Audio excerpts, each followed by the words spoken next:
ఈ రోజు కూడా మీకు ఛాలెంజ్ విసురుతున్నా, ఎవరైతే ఈ ప్రభుత్వంలో ఉన్నటువంటి పెద్దలు మమ్మల్ని దోషులుగా మాట్లాడి నేరస్తులుగా మాట్లాడినటువంటి వాళ్ళకందరికీ కూడా ఛాలెంజ్ విసురుతున్నా. సిఐడి వాళ్ళు ఇచ్చినటువంటి విచారణ కోర్టు పరిధిలో ఉంది.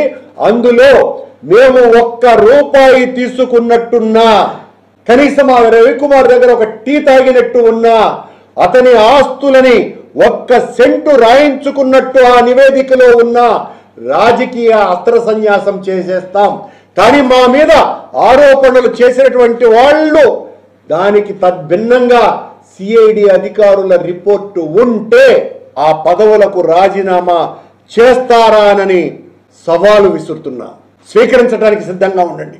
ఎంతసేపు మా మీద బజారు రౌడీల కంటే హీనంగా, హంతకుల కంటే దారుణంగా మమ్మల మీద పడి రక్కి రాచి రంపాన పెట్టడమే తప్ప మీరు మాట్లాడితే మాకు మోసేటువంటి పత్రికలు ఉన్నాయి, ఛానళ్ళు ఉన్నాయని మా మీద రోజు నిందారోపణలు చేసి దాన్ని మేము కడుక్కోవాలా అనేటువంటి ఆరోపణలు చేసినంత మాత్రాన భయపడి పారిపోయే వాళ్ళు ఎవరు లేరు ఇక్కడ.